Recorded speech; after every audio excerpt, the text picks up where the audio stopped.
everyone, welcome back to what should be another exciting and educational school year here at Hatboro-Horsham. My name is Lexi Brooks and I'll be your host. For anyone who hasn't previously seen the show, News You Can Use is meant to inform the community about important events that go on around the district from elementary level on through the high school. Hopefully everyone took this summer to rest up and prepare because we certainly hit the ground running this year. We'll start with a collection of footage on the first day of school from around the district as students returned from their summer breaks. Some students were nervous, others happy, but they were all excited.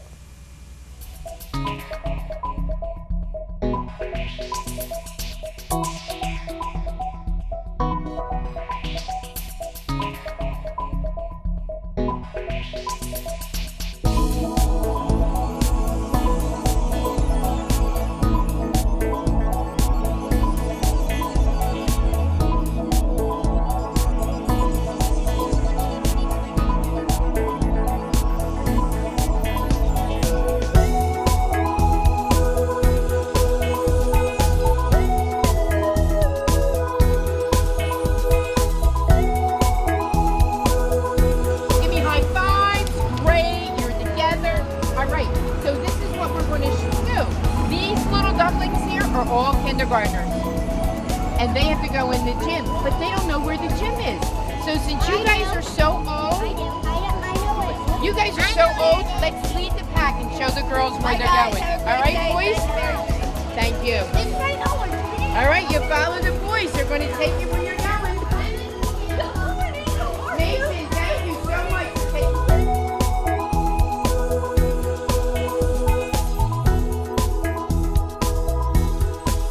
It was an excellent day. Every day is an excellent day when you're transporting kids from Hatboro-Horsham.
Another year filled with challenges and opportunities surely awaits us all.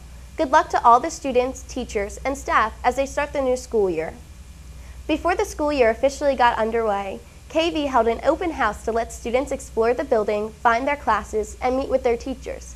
This was a welcome chance for all the students, but especially the incoming 6th graders, who were just now starting their first year in a new building.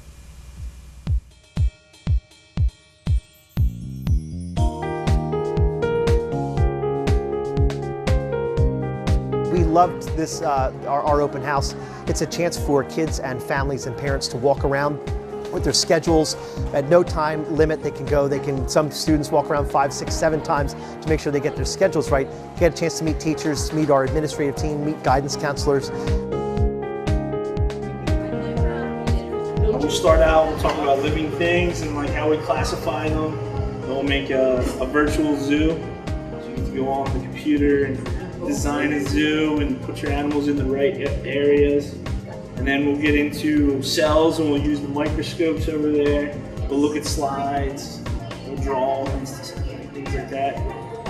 Then from cells we'll go into body systems. Talking about respiratory system, circulatory system. And at the end of that one we get to dissect the frog. So that's like the big thing. Everybody gets excited for dissecting the frog.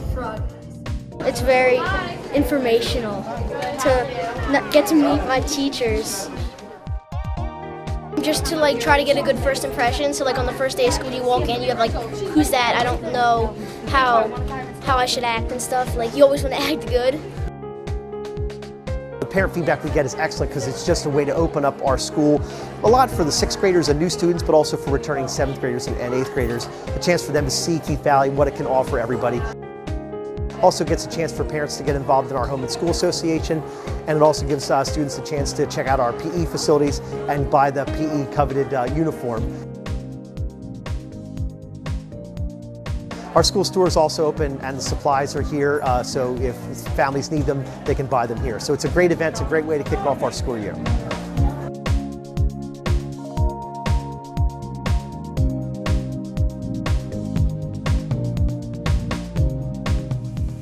The KV Open House is just as much as an opportunity for the teachers as it is for the students. They get to meet their incoming students and give a little introduction to their courses and what students can expect to do during the year. From the size of the crowds, it seems like it's an opportunity not many people passed up.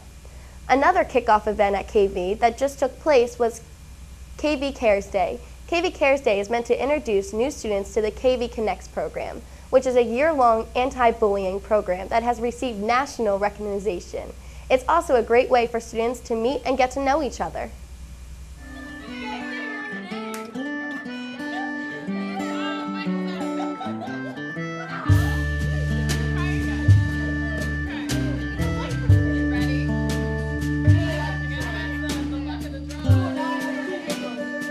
Today, our program is called KV Cares Day. This is our 5th year that we've had this program, and what this does is this every year, in the very first Friday of each September, we have this because what it does is it allows our students to learn what KV Connects is all about, especially our 6th grade students that are incoming to Keith Valley Middle School.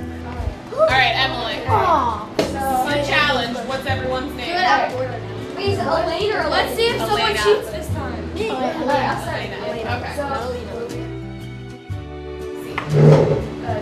Elena, Christine, Faith, Max. No. Jerry. Our mission for the program is to make sure that research shows that if you have a community where everyone is engaged in the school community and develops ongoing student relationships and relationships with adults, that we will have an environment of caring and nurturing, and therefore we would take away the bullying in Keith Valley Middle School. So I will say one person's name, and I'm going to try and tap their name with my wampum wand, but they have to try and say somebody else's name before I tap them. Okay? You say the same person once. If I tap them before they are able to say somebody else's name, then we switch places. Some of the activities that our students were doing today during KV Cares Day were the first in the morning they were just doing some getting to know each other activities and trying to talk about what they did over the summer, introducing the 6th graders to the advisory, what goes on there. They also were doing some type of team building. They kind of did a clapping game, and they had some conversation starters like, you know, what is your goal for the year? What is something you're looking forward to? What's something that you did over the summer? And then for the 6th graders, what elementary school did you come from, to see if there's any connections between the 7th and 8th graders, if maybe they went to similar elementary schools.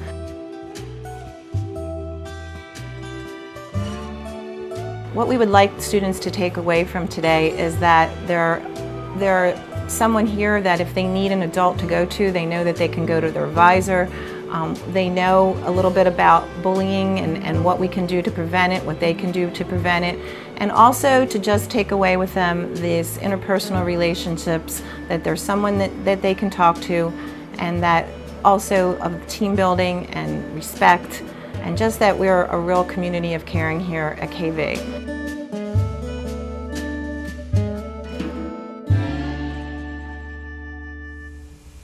KV Care Days and the Connects program as a whole allows students to feel connected to each other and the KV community, creating a more inclusive environment for everyone in the school. I'm sure we'll see many more great KV Connects events as the year goes on. Staying with KV, we'll take a look into Mrs. Reed's 8th grade Family and Consumer Science class, which had a visit from the Horsham Fire Department. Prior to starting their lessons, the students needed to receive training on how to use a fire extinguisher and how to deal with pan fires.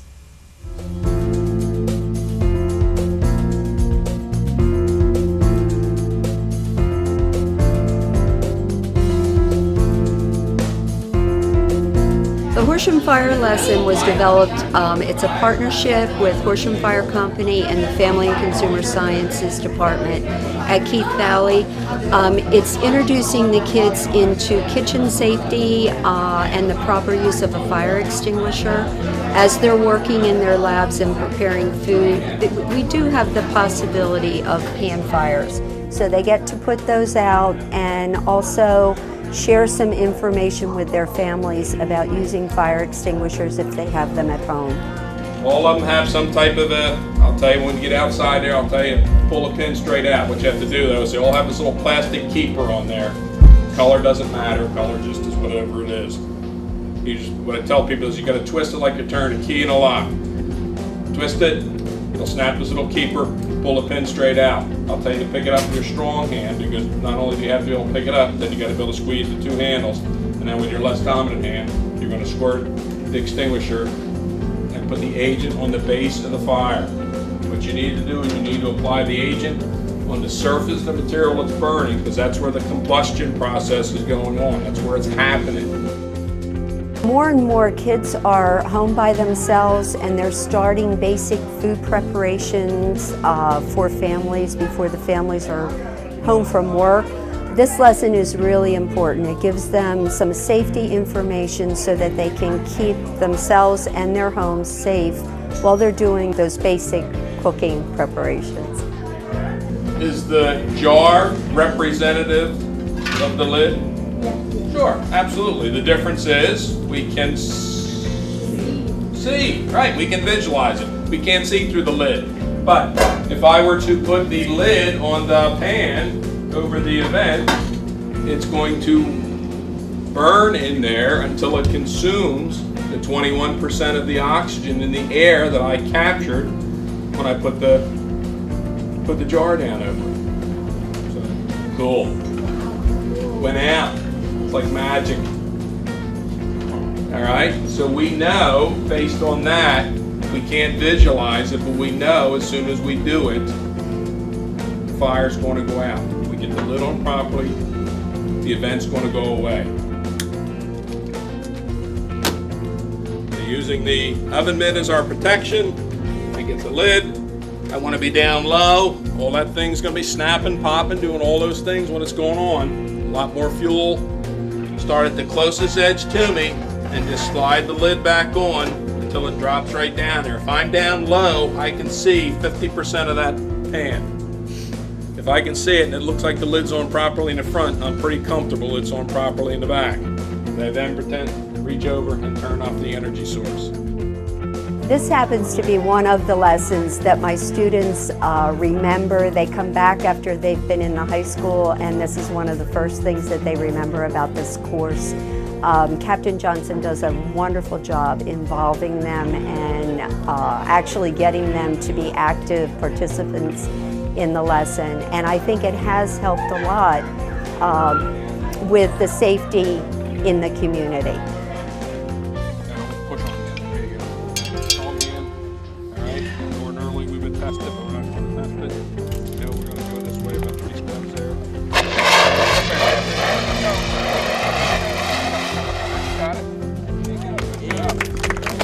I really want to extend a special thanks to the Horsham Fire Department. To my knowledge, we are the only partnership like this that exists, and they've been helping us out for many, many years.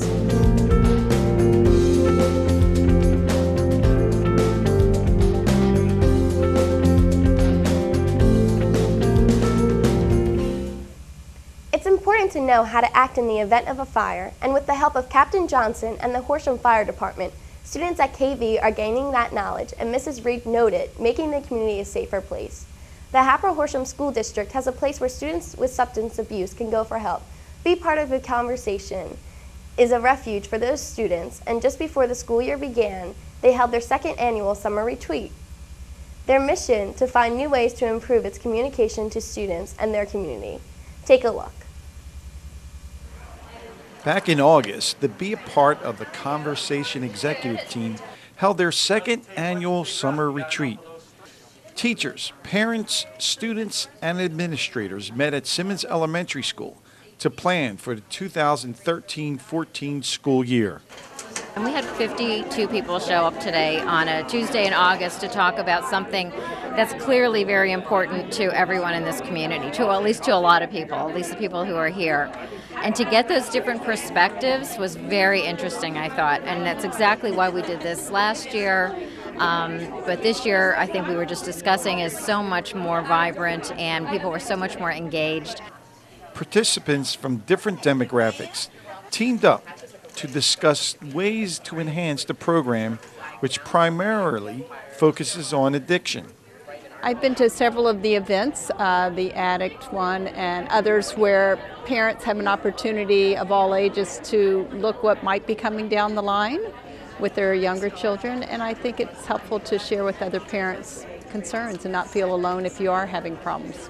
I can think of my friends' interests and my friends' needs as they talk about these things. So maybe one thing will work for one person, but it may not work for the other one. But I mean, I feel like the whole point of BPOC is that if you can influence one person and make one person's life a little better, then like at least we've done something so far. Be a part of the conversation has been helpful for us to start to have conversations with our teachers and with our students about ways that we could refresh what we're doing. Looking for more current, not just research-oriented stuff like neuroscience things, but also looking specifically at ways to get kids to engage. Some of the better curricular resources that offer things like role-playing, organizations that'll send speakers in with real experience that our kids can relate to.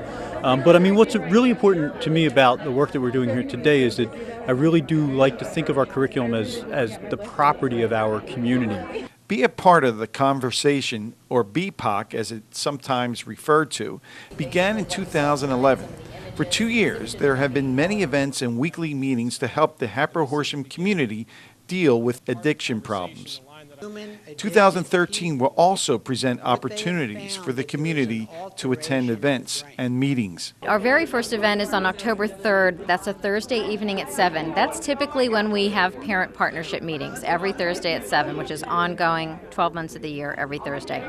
But on October 3rd, we're going to have a special presentation just for parents called Don't Be an Ostrich, and that's where Deb Delp, who's a nurse, comes in, and she has a lot of experience in the treatment field and has worked with a lot of people who struggle with addiction. So that's our first one. And then shortly after that, on October 24th, also happens to be a Thursday, Christopher Kennedy Lawford will be with us. Really excited about that. He has published 3 books. He's actually working on his 4th, starting off with mostly his journey through recovery, being the son of a Kennedy and an actor, so he grew up with all the trappings of Hollywood and the political world. And then the next one won't be until March, but I'm very excited about that. Tom McClellan, who's a PhD out of Penn, is the founder of the Treatment Research Institute. He'll be talking about prescription drug abuse, which is a huge issue right now. Kids who, are on the other side of addiction will tell you they raided grandma's, stash. The summer retreat is designed to attack issues of addiction. Communication is the key to dealing with this problem.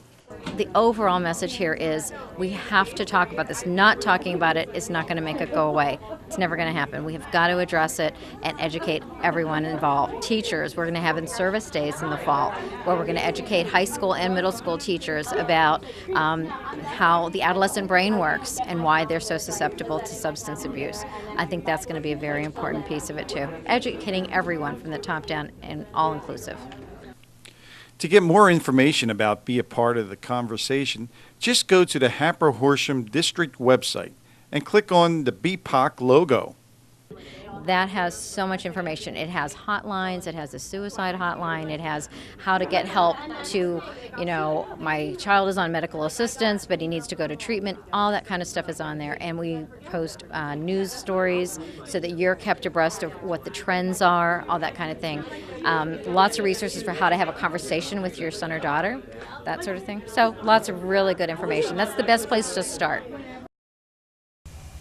Students, administrators, teachers, and community members made this retreat a success. Be Part of the Conversation continues to find new ways to help students. Check out their website located on the Hatboro-Horsham School District homepage. The week before every school year, teachers attend professional development workshops to learn new ways to instruct their students. With the popularity of electronic tablets, like the iPad, teachers can now access many apps for teaching and record keeping. This next segment highlights some teaching applications our teachers will use in this school year. This is iPads in education. Basically what I kind of wanted to show you today is just some quick apps that you can use for your own personal use in class. Angelo Lafrada, a phys ed teacher from Keith Valley Middle School, held a teacher workshop about the many applications teachers can use for iPads and other mobile devices. It's just some basic apps you may want to have on your iPad. Evernote is a note-taking app. You can either record your voice and save voice recordings, or you can just type in to save notes. The cool thing about this app is you can get them from anywhere. Angelo presented many categories of applications for teachers to use that ranged from using pictures and videos to assessment apps to grading apps. Socrative is a basic clicker app that teachers can have instant feedback from a class. They can do exit slips, entrance slips. They kind of get the idea of how many kids are actually grasping what they're teaching in class. UberSense is a video app, a video analysis app phys ed teachers can use. Kind of record a student doing a skill, go back, play it back to them, show them what they're doing right or wrong. Easy Assessment is a grading app. Teachers can create rubrics and then go back and assess kids easily.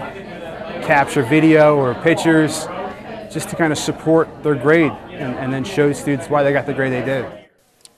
Angelo mentioned just a few available apps, but there are many apps out there for both students and teachers to use.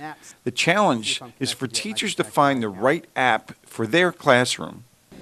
There's so many apps available, and as I was saying to the instructor, I said it was really beneficial to kind of narrow down some of the ones that somebody else has tried. As to how I'm going to implement them in a classroom at this point, I'm not sure. It's one of those things I'm going to have to download the apps and give them a try. Once teachers figure out the technology piece to their curriculum, integrating students to that technology should be easy. I think that's a big part of their life right now. So I think yeah, absolutely. That's one thing that they grew up with their entire life, cell phones and handheld devices and computers. That's something that they're automatically attracted to. So if you can bring that in, I think it helps them. And it helps to adapt your lessons and include everyone. This is their world. They live with their thumbs on the keyboards. The ultimate goal for every teacher is to have their students walk away from their classrooms comprehending the content that was taught. Technology can be a great tool in achieving that goal. The Hatboro-Horsham School District uses iPads at all 3 levels of instruction and will continue to merge its teaching strategies with cutting-edge technology. LaSalle's College men's basketball coach John Giannini and 2 of his players came to Hollowell Elementary School in September to speak about healthy habits. The Hatboro-Horsham students study the 7 habits of highly effective people, and Dr. Giannini gave examples of how some habits helped his basketball team. Take a look. Last year, with a 23-9 overall record and a postseason appearance, the LaSalle Explorers had their best season in over 20 years. The Explorers, led by head coach Dr. John Giannini, were selected to play in the prestigious NCAA tournament and advance to the Sweet 16th round. Dr. John and players Tariq Doran and Tyrone Garland visited Hollowell Elementary School to talk about healthy habits. Our first habit we have is listening. Like when Tyreek asks me a question, I look at him, and when I'm talking to the team, he's looking, he's paying attention, he's listening. You see how you're all looking at me right now? that means you're listening. That's very respectful, okay? We think listening is a big part of learning. Without being a good listener, you're not going to learn anything. So number one, listening. And number two, obviously, the right study habits. One of my favorite of the 7 habits of highly effective people that the school covered today was first things first. We always do our schoolwork and basketball first things in the day. Whatever is the hardest thing we have to do that day, we try to do that right off the bat. And the nice thing is, not only do you get your work done, you avoid procrastination, but actually later in the day you could relax and have a good time. So first things first is really big in our program.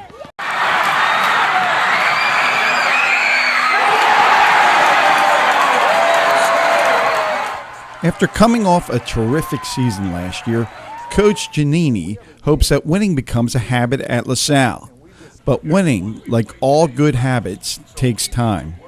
I mean, we've had the same goals since the day I got there, but sometimes good things take a lot of time and a lot of persistence. And I think if we haven't had the goal of the NCAA tournament for the last 7-8 years, we never would have made it. So I think what we did last year was the culmination of a lot of good habits over a lot of years. Go Hayden, go Aiden, go Aiden. Nice hustle, Aiden. Good hustle, Aiden.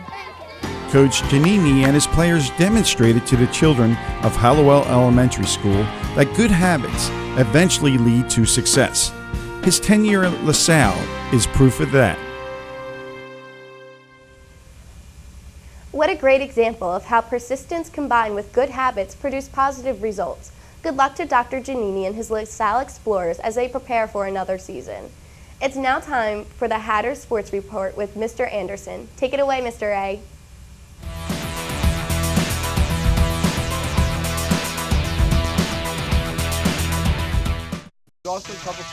The Hatters golf team facing Central Bucks East in the first home match of the season. The boys and girls team will play the first 9 holes at Tallymore Country Club with a 69.8 slope and a 140 rating. The low team score will determine the winner. Up first for the Hatters is senior Tom Fisher on the first tee.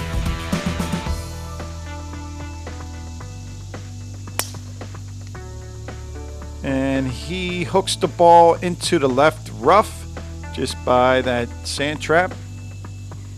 Tough start for Tom. And his partner is Jacob Molnar, a sophomore. And Jacob drives the ball.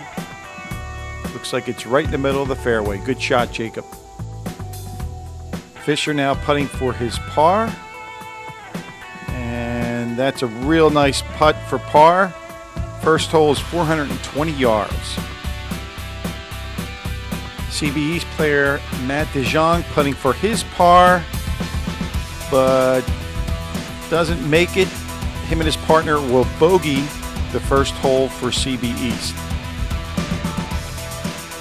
Now on the 360-yard second hole, second shot for Matt DeJong, and he hits a terrific shot. Oh, about 15 feet from the pin. He'll have a birdie opportunity there. Sophomore Jacob Molnar lines up his second shot. Looks like a wedge, about 100 yards out.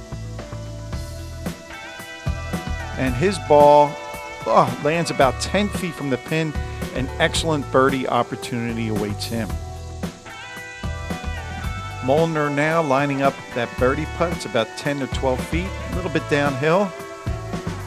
And he unfortunately keeps it right, pushes it right. He will make that for par.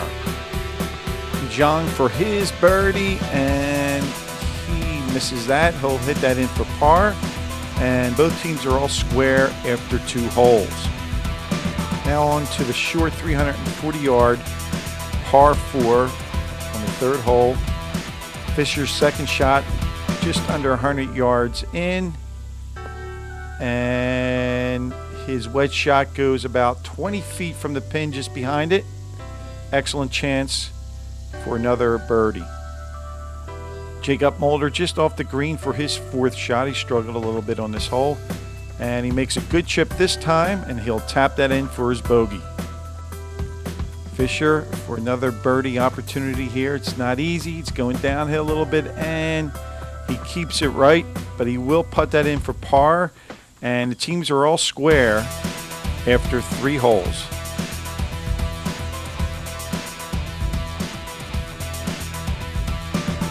Now on to the 150-yard par 3 4th hole. Tom Fisher on the tee. And his shot is looking real nice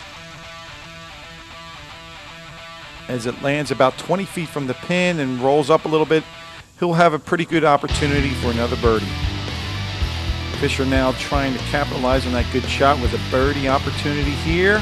It looks good, but put the brakes on it. Just fell short of the hole, and he'll have to settle for another par. And Jacob Molnar here in the 530-yard par 5, his 3rd shot. Out of the rough, and he puts it on the green. He's about 25 feet away from the pin. Pretty good shot. Now senior Tom Fisher, he's less than 100 yards away with a wedge. And the ball lands about 1 foot from the pin, but doesn't check up for him. He'll have a challenging putt for a birdie. Molnar now putting for his birdie. It's a good ways away and hits it a little bit too hard. The ball doesn't come down, and he's got about 3 feet for his par, which he does make. Fisher putting, which is perhaps his best opportunity for a birdie so far. Only about 8 feet, but just slides it right. He'll have to settle for yet another par. We now move to the 420-yard par 4 6th hole. Tom Fisher, his 2nd shot. And it lands very close to the pin, spins back.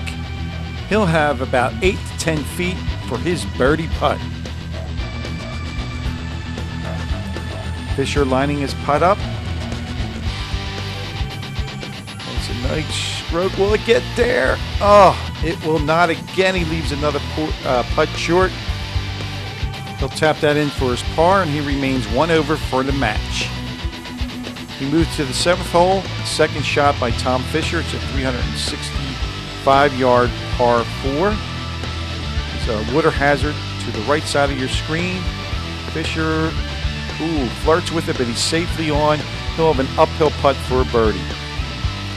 Fisher now attempting his putt uphill, trying to get that elusive birdie for today. And he just leaves it short like so many others today. He's stroking the ball very well, but the ball just can't find the cup, and he strokes that in for his par. Now we move to the 290-yard par 4 9th hole. Fisher, his 2nd shot, trying to get that elusive birdie, and he hits another great chip shot. He's about 15 feet from the pin, and hopefully he can stroke that in for his birdie. Fisher putting for his birdie, and just misses again. It's been like that all day for him. He wound up parring the hole and ending up with a 36 for the day.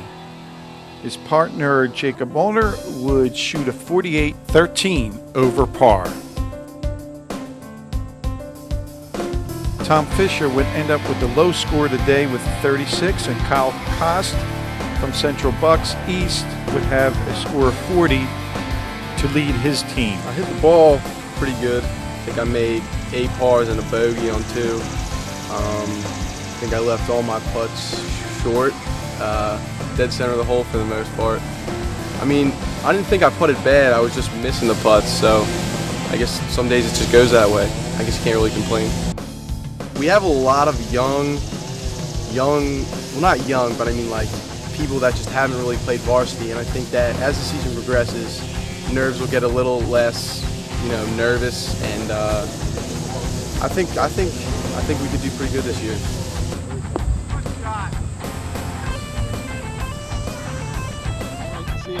Also playing this year are 8 girls who have enough bodies to field their own team, a large number compared to most seasons. People just asked other people to play, and they seemed interested in the sport. So yeah, it was cool that it's our 2nd year, and we've already picked up a bunch of people, and they all seem pretty willing to do it. So so I'm excited for them to get into it just as much as we are. Yeah. I played okay. I mean, I just wanted to make par because I thought that would be fun to finish it out, and I didn't really intend to make it, but that was cool. Well, it was a fun day for both the girls and the boys. However, CB East ended up winning the match by a score of 212 to 217.